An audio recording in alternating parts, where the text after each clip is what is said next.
오늘 이제 말씀이 사람이 되다라는 제목으로 함께 은혜를 나누려고 합니다.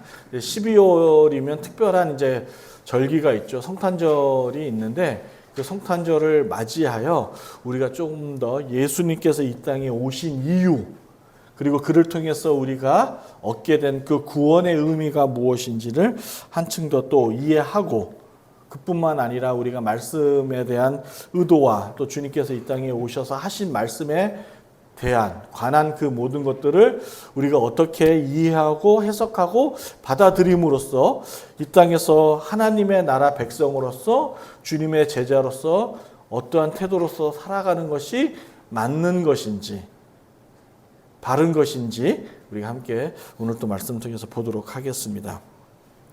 말씀이 사람이 되다. 사랑하는 여러분, 하나님이 천지를 창조하실 때에, 만드실 때에 사용하셨던 방법이 있습니다. 그것이 무엇이냐면 말씀으로서 천지를 지으셨죠. 빛이 있으라, 궁창이 있으라, 하늘에 나는 새와 육지의 생물과 바다의 생물이 있으라, 이렇게 말씀으로써 천지를 지으셨어요. 그런데 여러분, 하나님은 왜 그 여러 방법 중에 천지를 창조하셨을 때에 왜 하필이면 말씀으로 지으셨을까요? 우리가 이 질문을 답하기 전에 먼저 다음과 같은 질문에 대해서 생각해 보기를 원합니다. 그러면 여러분, 타락한 인간은 왜 말의 신뢰를 받지 못하는 것일까라는 거예요. 그렇다면 여러분은 왜 그렇다고 생각을 하십니까? 우리가 대표적인 인물로서 정치인들을 예를 들 수 있죠. 그들은 자신들의 이익을 위해서라면 상황과 또 자기가 손해볼 것 같은 또 환경이 주어지면 이들은 언제든지 말을 바꾸는 것을 부끄럽게 생각지 않죠. 우리가 매스컴을 통해서 보고 확인할 수 있습니다. 다시 말해 타락한 인간의 우선순위는 그 말에 있어서 중심 사상은 개인의 이익이 있는 거예요. 개인을 우선시하는 거죠. 그러나 하나님은 다르다는 거예요. 하나님은 타락한 인간의 말과 그 수준과 차이가 있음을 우리가 알게 되죠. 하나님은 자신의 말에 무한 책임을 지세요. 할렐루야. 여러분 믿으십니까? 하나님은 당신이 하신 말씀을 반드시 이루시고 책임을 지시는 분이세요. 왜냐하면 그 어떠한 환경에도 상황에도 흔들리지 않는 분이 우리 삼위 하나님인 것을 믿으시기 바랍니다. 그럴 수밖에 없겠죠. 왜 그럴 수밖에 없어요? 하나님이 이 땅의 주인이시잖아요. 그리고 이미 하나님은 모든 것을 완벽하게 완전하게 가지신 분이세요. 그래서 하나님은 조금도 아쉬움이 없으세요. 우리가 하나님을 생각할 때 하나님도 조금 좀 불만족스러운 것이 있지 않을까? 아니에요. 하나님은 완전 자체세요. 그 말은 조금도 그분에게 있어서 불만족스러운 것이 있을 수 없다라는 것이죠.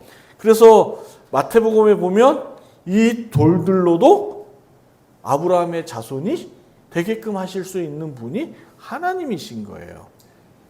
즉 이 말은 우리가 아쉬운 거지 하나님이 아쉬운 게 아닌 거예요. 그러므로 하나님은 말에 실수가 없으세요. 우리가 하나님은 신실하시다, 성실하시다라고 표현하는 그 부분에 있어서 우리가 무엇을 증거로 삼을 수 있느냐? 하나님의 말에는 실수가 없으신 거죠. 따라서 여러분과 우리가 유일하게 신뢰할 수 있는 말은 이 땅 가운데 우리가 완전하게 믿을 수 있는 말은 하나님의 말씀밖에 없는 줄로 믿으시기 바랍니다. 예, 사랑하는 여러분, 우리가 하나님 말씀에 순종해야 되는 이유에 대해서 제가 여러 번 강조했었죠. 우리가 하나님의 말씀을 순종하고 살아야 되는 그 이유가 뭐예요? 하나님의 말씀이 진리이기 때문에. 진리다라는 말씀이 무슨 뜻이에요? 하나님 말씀이 답이에요. 하나님의 말씀이 옳은 거예요. 아무리 이 땅의 지혜자가 그 지혜를 끌어다가 만들어도 하나님의 지혜와 비교했을 때 우리가 우선으로 따라야 될 지혜가 어떤 지혜입니까? 하나님의 지혜이죠. 그렇기 때문에 하나님의 말씀을 따라 사는 것이, 순종하는 것이 옳은 거예요. 그리고 더욱이 성경은 우리에게 이렇게 말하잖아요. 하나님께서 우리에게 말씀을 순종하라 요구하는 것은 하나님 자신을 위해서가 아닌 거예요. 왜요? 하나님은 이미 모든 것을 소유하셨고 완전히 가지신 분이시기 때문에 그래요. 그래서 하나님은 이 땅 가운데 살아가면서 조금도 부족함이 없어요. 부족한 건 누구예요? 우리죠. 그래서 이렇게 말씀하시는 거예요. 너의 행복을 위하여 나의 말을 따라 살아라 라고 요구하시는 거 아니겠습니까? 아멘. 또한 성경이 우리에게 순종을 강요하는 이유는 믿음을 확인받기 위해서예요. 첫 번째는 우리의 행복을 위해서이고, 두 번째는 무엇을 확인받기 위해서라고요? 믿음이요. 믿음을 확인받기 위해서예요. 네가 내 말을 진리로 삼고 있느냐? 너의 삶에 있어서 내 말이 생명으로 인도하는 길임을 네가 믿느냐? 라고 주님께서 시험하시기 위해서 우리에게 말씀의 순종을 요구하시는 거죠. 여러분, 하나님의 말씀을 따라 순종할 때 비로소 유일한 그 생명의 길로 인도받는 것을 믿으시는 여러분과 제가 되기를 축원합니다. 오직 진리이며 생명이신 예수님을 믿고 따라 살 때에 비로소 우리가 그 모든 것을 소유할 수 있는 것이죠.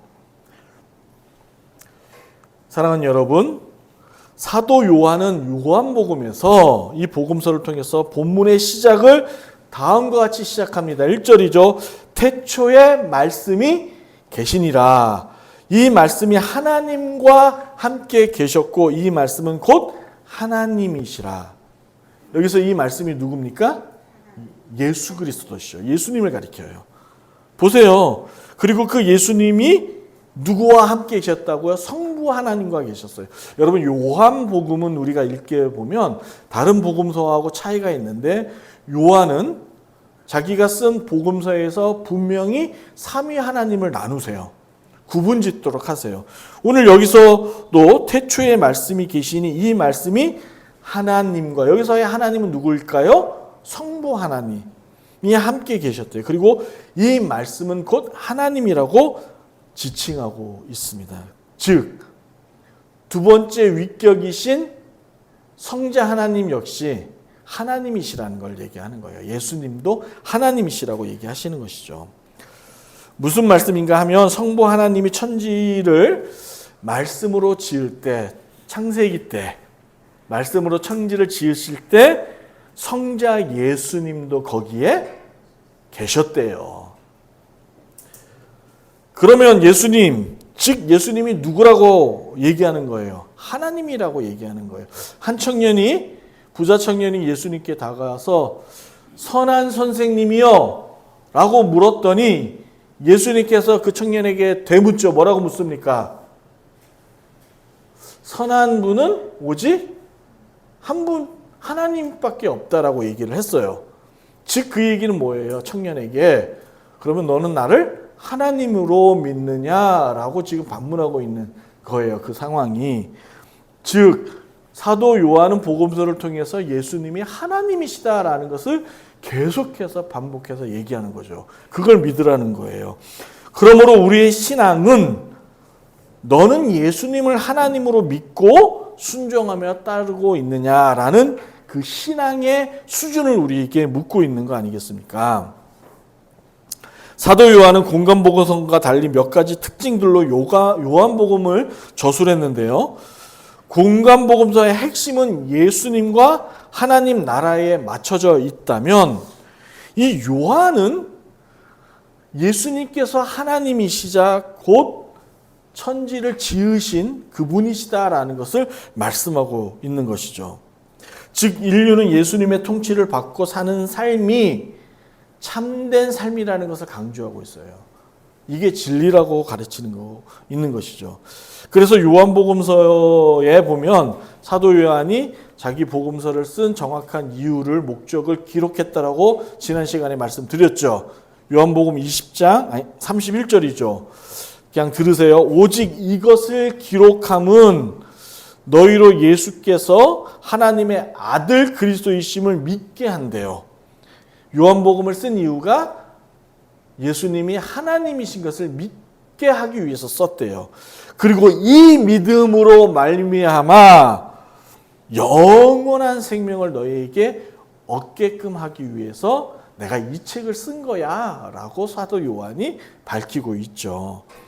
그래서 요한복음을 볼 때 그리고 읽을 때마다 우리 안에 굳건해져야 될 것이 있습니다.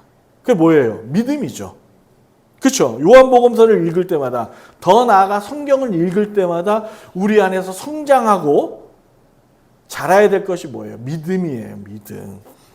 믿음에 관한 것이 두 번째가 그로 인하여 생명을 얻는 능력이 있어야 되는 거예요. 생명이 얻어져야 하는 것이죠.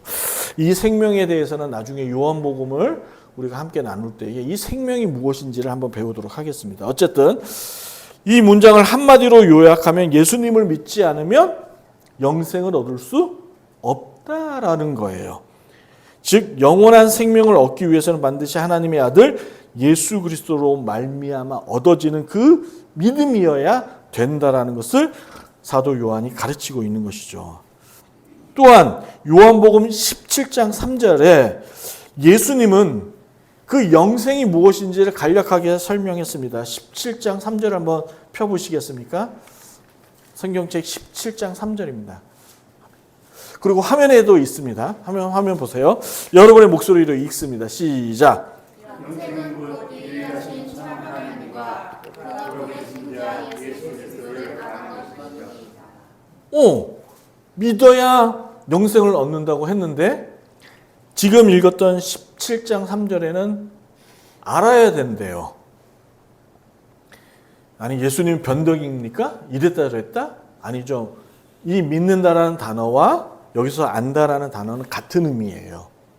같은 이해해서 쓰고 있는 거예요.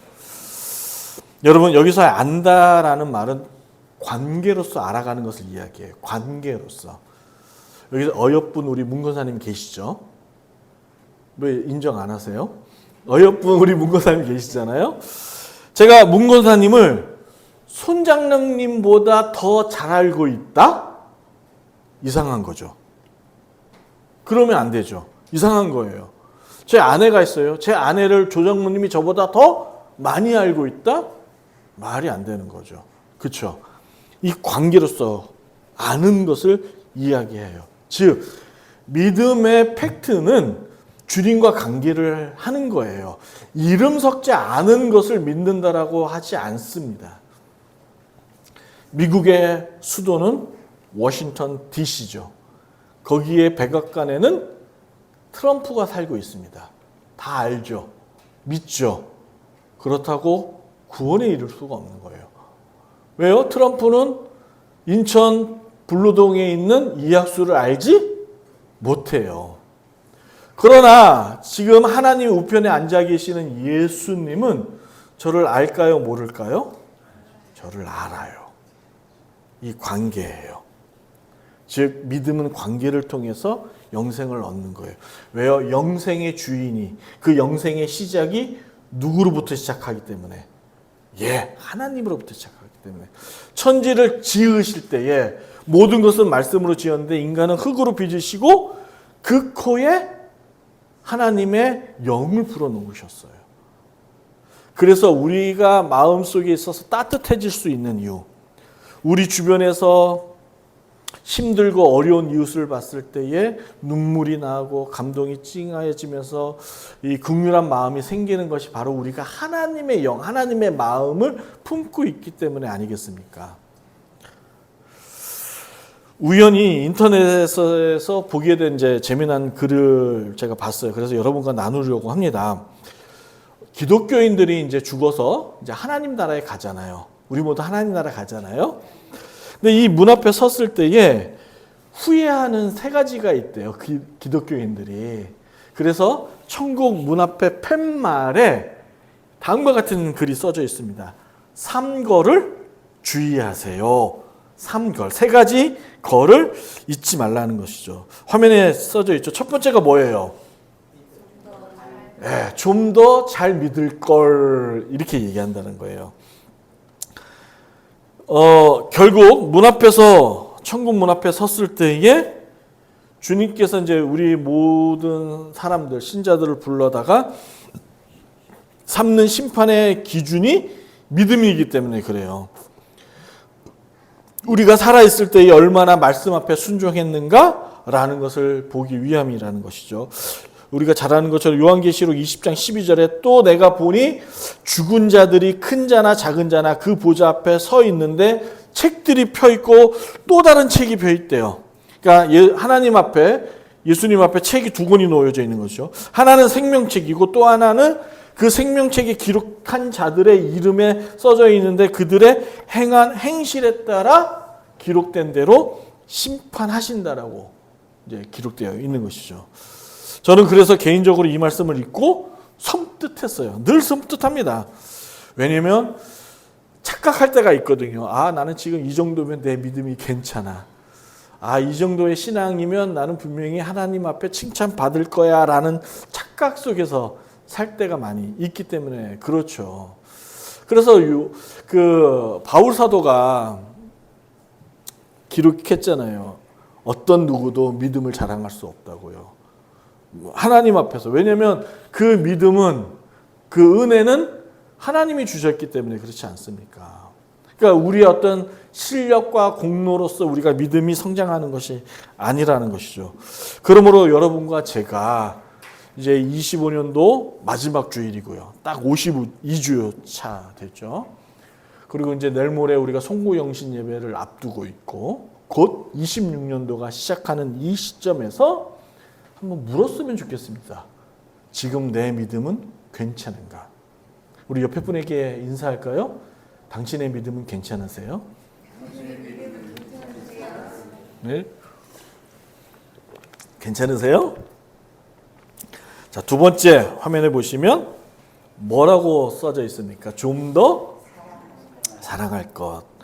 하나님을 사랑하고 이웃을 사랑하는 거예요. 여러분, 성경 66권 총 1189장으로 되어 있어요. 장수가 1189장. 그리고 그 절수로는 3만 개가 넘습니다. 그 성경을 함축적으로 이제 해서 요약한 하나님의 법률이 있죠. 그 법률이 뭐예요? 하나님을 사랑하고 내 이웃을 내 몸과 같이 사랑하라는 것이 성경 66권, 장수로는 1189장이 하나님이 우리에게 요구하는 삶의 태도잖아요. 따라서 이 둘은 따로 생각할 수 없어요. 나는 하나님을 사랑하지만 이웃을 사랑하는 데는 조금 이렇게 덜해도 돼. 성경은 절대로 그게 있을 수 없다라고 요한 1, 2, 3서에 기록하고 있지요. 그리고 요한복음에도 보면 사도 요한이 그것을 명시하고 있습니다. 이 얘기인 거죠. 하나님을 사랑하는 자는 이웃을 사랑하지 않을 수가 없다는 거예요. 그게 연관되어 있어요. 왜냐하면 앞서 영생은 하나님이 보내신 그 아들을 아는 거라고 얘기했어요. 아는 것. 그렇죠. 안다라는 것은 뭐를 통해서 안다고 했어요? 관계를 통해서 안다고 그랬어요. 그래서 이 관계를 통해서 우리 안에서 하나님 안에서 배워지는 것이 있는데 습득해지는 실력과 기술이 있는데 그것이 뭐냐면 이웃을 향한 사랑인 거예요. 이웃을 향한 배려와 고려와 애틋함인 것이죠. 그래서 그렇지 않았던 사람도 주님을 영접하고 믿는 순간 이웃에 향한 애틋한 마음이 자기도 모르게 생겨나는 거예요. 왜 그렇습니까? 교회는 사랑 공동체이기 때문에. 사랑 공동체. 우리가 혈연으로 맺어져 있습니까? 아니잖아요. 그럼에도 불구하고 우리는 사랑하잖아요. 사랑하잖아요. 그리고 아끼고 존중하잖아요. 왜요? 사랑 공동체이기 때문에. 그렇죠. 그럼으로써 이웃을 사랑하는 자가 비로소 하나님을 사랑하는 것이죠. 그 진짜 찐 모습을 거기서 발견할 수 있는 거죠. 예. 자, 세 번째 마지막으로 뭐라고 나와 있습니까? 좀 더 참을 걸. 제일 잘 안 되죠. 제일 잘 안 돼요. 저 역시 그렇습니다. 결국 예수 그리스도를 믿는 것으로 인한 여러분 불편함과 고통을 참지 못하고 배교하는 것을 이야기하는 거예요. 그냥 우리가 신앙관계 속에서 있다가 가끔 욱할 수도 있어요. 부부관계에서도 욱할 수 있어요. 뭐 자녀와 부모 사이에도 욱할 수 있어요. 이것이 아니라 그것을 이야기하는 것이 아니라 여기서 참지 못했다라는 것은 뭐냐면 이 당시에만 해도 예수 믿는 것으로 인하여 엄청난 핍박이 왔어요.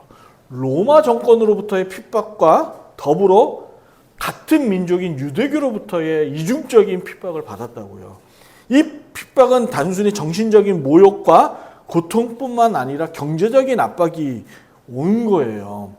유대 사회에서 유대교를 믿지 않는다라는 것은 그 사회의 구성원 속에서 경제 활동을 하는데 매우 열악한 그리고 매우 불리한 상황 속에 놓일 수밖에 없는 거죠. 그래서 요한계시록에 보면 경제적인 문제로 인한 핍박을 다루는 부분들이 많아요. 그것들을 자꾸 이상하게 해석을 해갖고 그렇지 경제적인 압박과 핍박으로서 오는 상황이 많게 되는 거죠. 여러분들도 그렇잖아요. 당장 예수님 믿음으로 인하여 여러분 주일마다 뭐 해야 돼요? 교회 와야 되잖아요. 저도 이제 직장 다니니까 저한테 조금 요구하는 게 있어요. 주말에 좀 출근해 줄 수 없냐는 거죠. 네.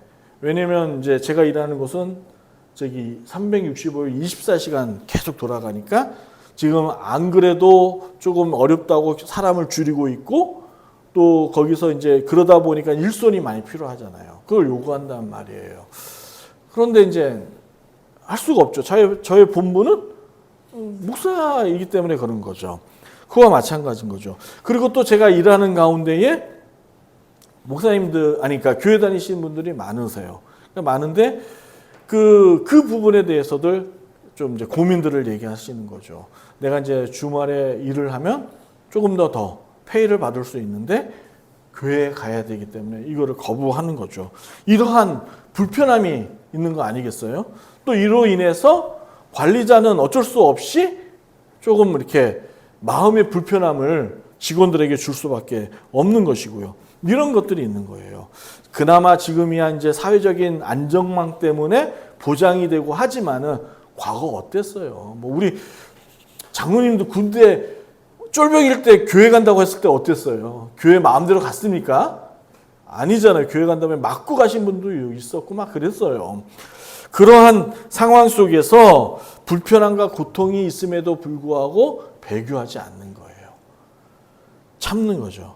그런데 많은 성도들이, 기독교인들이 이러한 불편함과 고통을 참지 못하고 타협하는 경우가 있는 거죠. 타협하는 거예요. 신앙 앞에, 하나님 앞에.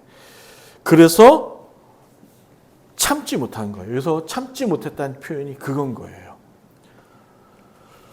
초대교회 안에 예수님을 믿는 유대인들이 제법 많았잖아요. 그런데 그들에 대한 사회적 박해와 핍박이 심해지는 이들은 다시금 유대교로 돌아간 거예요.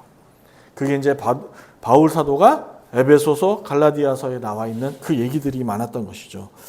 그러면서 그들이 내세운 변명이 이거였습니다. 잘 들으세요. 유대교나 기독교가 다 같은 하나님을 믿으니 아무런 문제가 되지 않는다고 괜찮다고 스스로 위로하는 거예요. 합리화시키는 거죠. 성경은 이것을 배교라고 얘기하는 거예요. 배교가 구원받지 못하는 것이죠.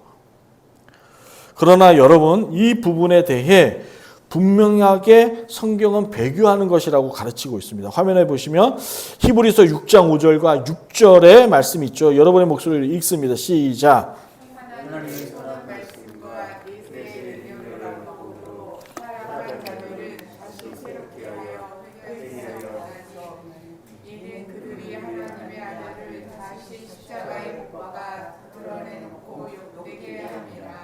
아멘. 히브리서 6장은 성령 회방죄에 대하여 얘기하고 있는 그 구절이거든요. 장이거든요. 즉 하나님을 믿는 사람이 여기서 뭐예요? 선한 말씀과 내세의 능력을 맛봤어요. 우리는 천국 시민이죠. 여러분과 제가 죽으면 어디 갑니까? 천국 가죠. 하나님의 영원한 나라로 가요. 그리고 거기 잠시 있다가 주님께서 이제 재림하시고 우리가 이제 뭘로 또 태어납니까? 지금과 같은 육체의 몸으로 부활을 합니다. 그게 이제 진짜 찐 하나님의 나라입니다. 그래서 거기서 이제 영원한 생명을 영원한 나라에 우리가 이제 살게 되는 것이죠. 이러한 것을 우리는 확실히 알고 성경은 미래 완성형으로 얘기하거든요. 이 단어가. 즉 뭐냐면 우리가 현재 열악한 상황 속에 있음에도 불구하고 성경은 이미 너희가 모든 것들을 다 가졌다라고 얘기해요. 완성형으로 표현하는 것이죠. 소유한 자다라고 얘기를 하는 거예요. 자, 이거죠. 우리 장로님이 아까 안타깝게도 복권을 2장 샀는데 당첨되지 않았어요. 근데 그 주머니 속에 있는 복권이 당첨이 됐다라고 가정합시다. 1등 됐어요. 은행 가서 이 표하고 바꿔야 진짜 돈이 되는 거잖아요. 그런데 이미 그 돈을 바꾸지 않고 그 당첨된 그 표만 갖고 있어도 그 사람은 그 1등 된 당첨된 돈을 가진 사람이에요? 갖지 않은 사람이에요? 가진 사람인 거죠. 예. 이 얘기를 한 거예요, 지금. 우리가 예수를 믿음으로 말미암아 우리는 다 보장된 거예요. 그럼에도 불구하고 현실에서 겪는 고난과 불편함 때문에 타협하는 거예요. 신앙을. 그래서 이 부분에 대하여 히브리서 저자는 이는 예수님을 다시금 십자가에 못 받는 것과 같다. 죽이는 것과 같다라고 얘기하는 거. 이게 성령 회방죄예요. 여러분 성령 회방죄는 어떻게 되죠? 다시 영원토록 구원받지 못하는 거 아닙니까?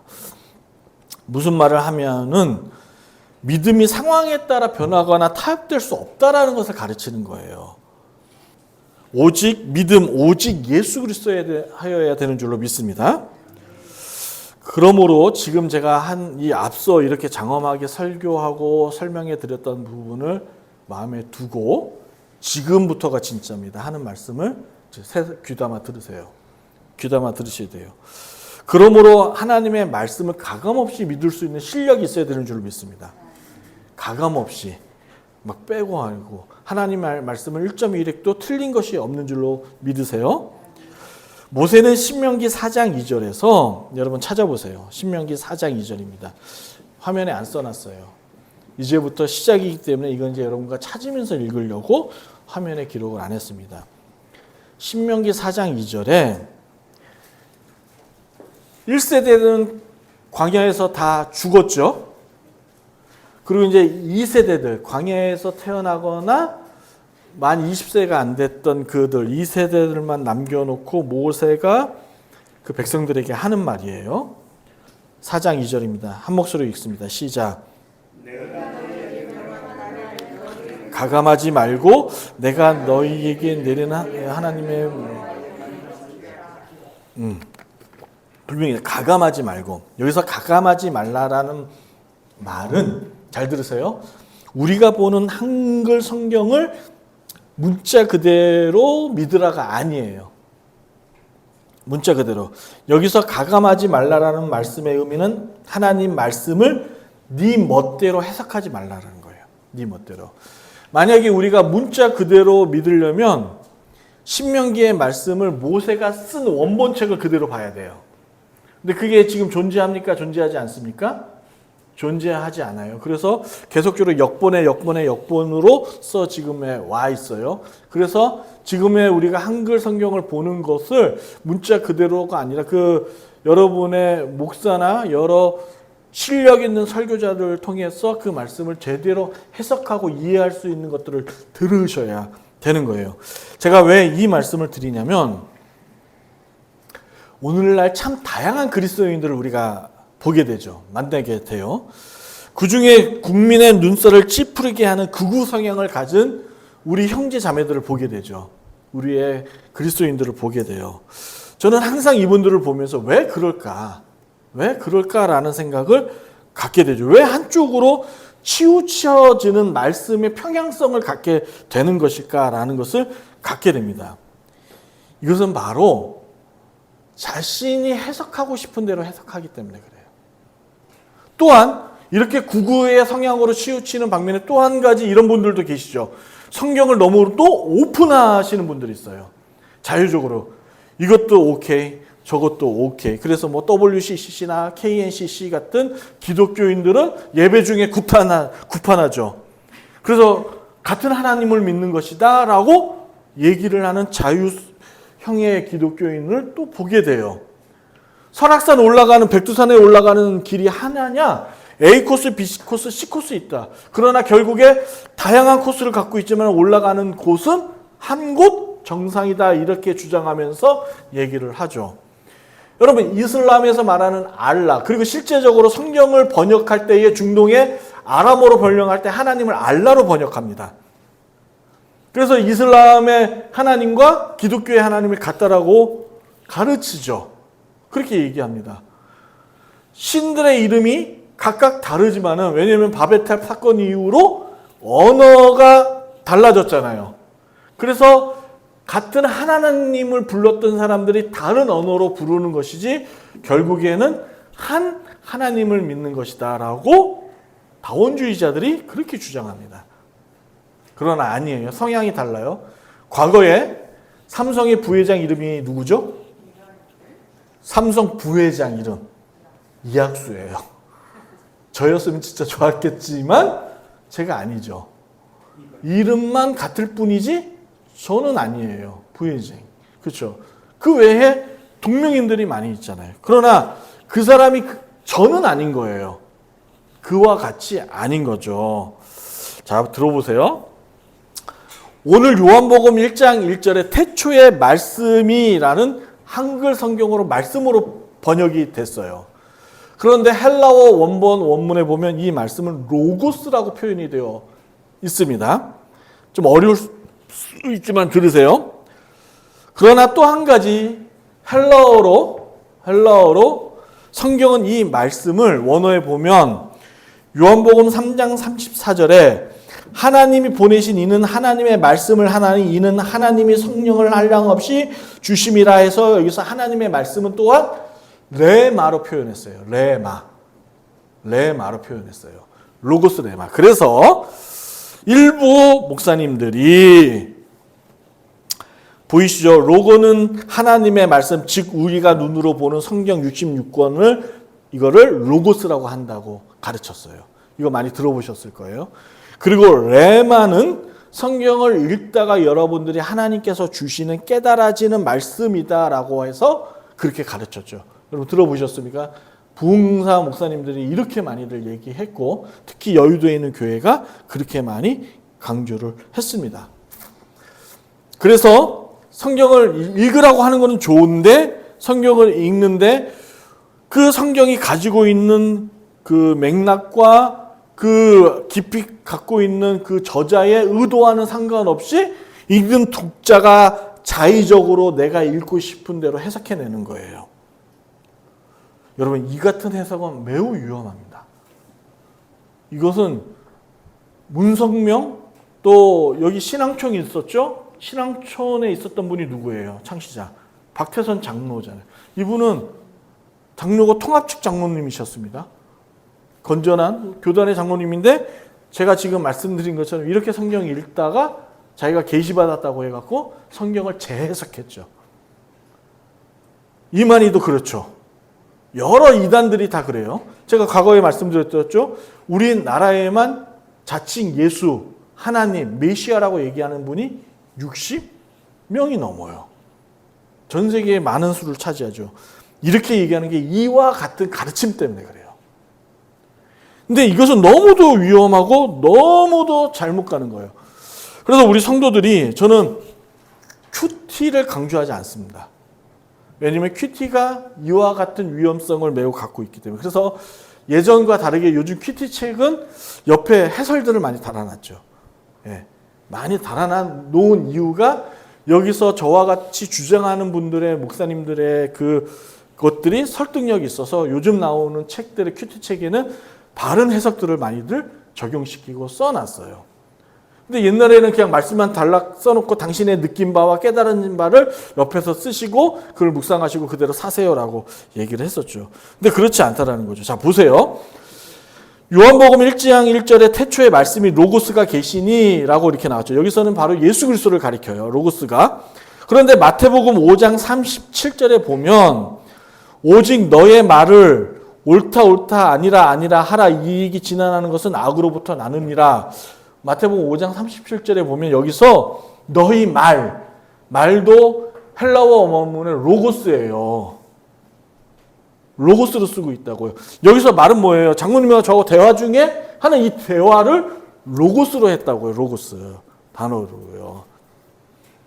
자, 그러면 레마는 아까 읽다가 하나님께서 나에게 성령의 감동으로 깨달아주는 말이다 라고 그렇게 가르쳤다고 했죠. 보세요.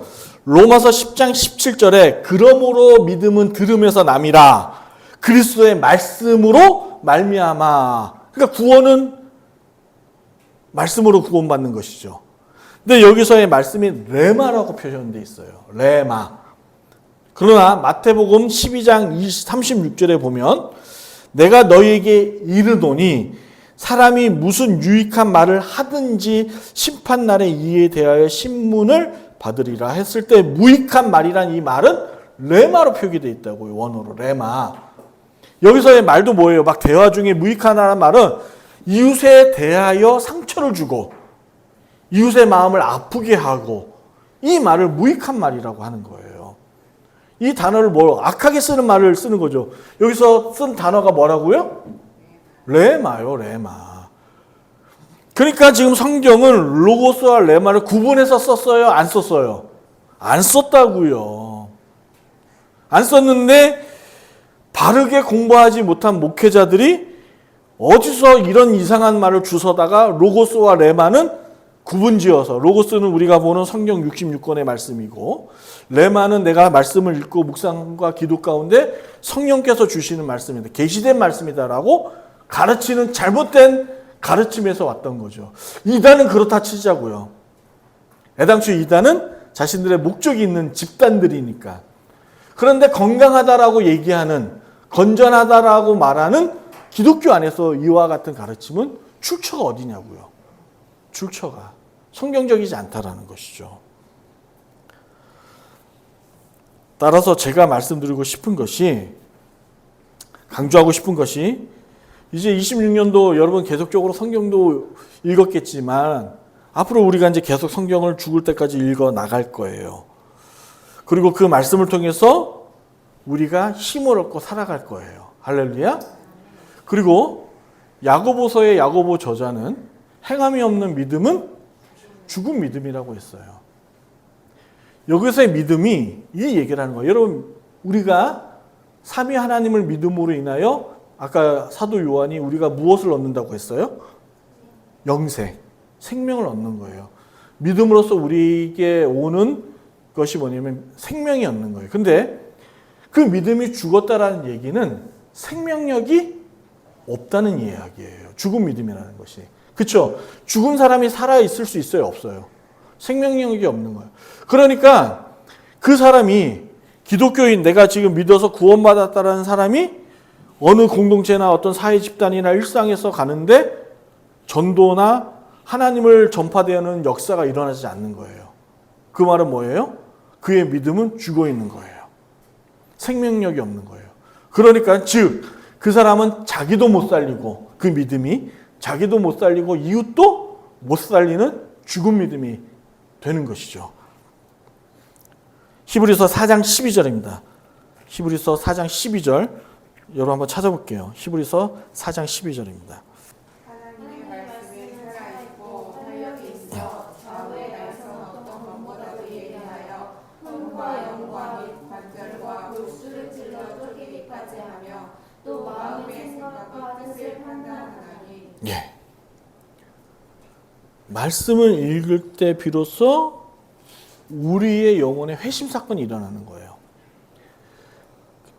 그리고 앞서 생명책과 행위에 기록된 대로 심판받는다고 얘기했어요. 말씀이 우리의 마음과 뜻을 좌정해요. 그리고 이 좌정하사 성도로 하여금 이 세상에서 살아가야 되는 방향을 제시하는 것이죠. 아멘? 사랑하는 여러분, 그래서 이거예요. 성도가 하나님 말씀을 읽고 볼 때에 어떤 말씀은 내 상황에 들어맞으니 은혜가 되고, 어떤 말씀은 내가 불편하고 또 내가 들으니 깨림직하니까 내 상황과 일치하지 않으니 은혜가 안 된다라는 식의 궤변은 옳지 못하는 것이죠. 이러한 성경 접근 방법은, 신앙 태도는 오히려 하나님과 가까워지는 것이 아니라 멀어지게 하는 사탄의 계략인 것을 여러분 깨닫기 바랍니다. 사탄이 쓰는 방법인 거예요. 말씀을 이렇게 골라서 읽도록 하는 거. 그래서 제가 여기 오고 나서 연말이면 많은 교회들은 송구 영신 예배 때 뭐 해요? 말씀 뽑기. 저는 절대로 하지 않습니다. 여러분 점쟁이입니까? 하나님 말씀이 점쟁이, 점치듯이 뭐 이렇게 하는 거냐고요. 아니에요. 성경 66권을 다 보셔야 돼요. 다 알고 그것을 또한 제대로 교육받은 설교자를 통해서 들으시고 해석받으셔야 되는 거예요. 여러분 그것이 또한 답답해서 잘 이해가 안 되는 거 있다면 우리 공동체는 함께 이것들을 해야 돼요. 말씀을 같이 나누고 이 부분은 우리가 좀 들어도 의구심이 생기고 잘 믿어지지가 않는다. 왜 그럴까? 여러분 어떻게 2000년 전의 사건이에요? 2000년 전의 사건을 그리고 우리와 전혀 다른 문화와 배경과 언어를 가진 그 속에 그 배경들이 담겨져 있는 책을 우리가 어떻게 다 이해하고 알 수 있겠어요? 그렇잖아요. 우리가 한반도의 안에 우리나라 5000년의 역사를 갖고 있잖아요. 고조선을 비롯해서 조선의 말기까지 딱 왔을 때에 모든 것들이 문헌으로 다 기록되어 있지 않습니까? 그런데 그걸 딱 보고 나서 다들 이해합니까? 그럴 것 같으면 역사학자가 왜 필요하겠어요? 그러니까 이 해석을 하기 위해서 그 당시의 배경과 그 당시의 환경들을 이해하고 고증하기 위해서 학자들이 생겨지고 그걸 위하여 전문적으로 배우는 학과도 생기는 거 아니겠어요? 신학과가 왜 생겼겠어요? 하나님 말씀을 제대로 교육하고 받도록 해서 그것을 목사가 그렇게 교육받은 것들을 현장 일상에 나와서 지역 교회들이 만들어지고 만들어진 지역 교회에 제대로 교육받은 목사가 세워져서 그것을 성도들은 어떻게 해요? 일상에서 먹고 살아야 돼요. 언제 성경 읽기도 바쁘잖아요. 거기서 여러 책들을 읽으라면 읽어지겠습니까? 그게 안 되잖아요. 그걸 같이 하는 거잖아요. 그러므로 이러한 훈련들과 기술들이 우리 교회 내년에는 있어질 수 있기를 주의 이름으로 축복합니다. 그러므로 성경을 사사로이 읽지 않기를 바랍니다. 베드로서 후서 1장 20절에 보면 베드로는 이렇게 얘기했어요. 먼저 알 것은 성경의 모든 예언은 사사로이 풀 것이 아니라 뭐예요? 사사로이 아무나 이렇게 막 접근해서 읽을 게 아니라는 거예요. 아니 그렇다고 읽는데 여러분 제한 두는 게 아니라 사사로이라는 얘기는 이거의 세 번역으로 제가 읽어드릴게요. 여러분이 무엇보다도 먼저 알아야 할 것은 이것입니다. 아무도 성경의 모든 예언을 제멋대로 해석해서는 안 됩니다. 라고 얘기를 하는 거예요. 여러분 모르면 모른다고 하셔야 돼요. 목사도 모르면 몰라요. 다 아는 거 아닙니다. 알 수가 없죠. 그러므로 함께 공부하고 함께 배워나가야 하는 것이죠. 사랑하는 여러분, 오직 하나님 말씀이 나의 영과 혼을 회복시킬 수 있는 유일한 길이지요. 아멘. 그래서 이 사실을 믿고 26년도 여러분과 제가 다시금 성경을 꺼내서 읽을 수 있는 복의 해가 되기를 주의 이름으로 축원합니다.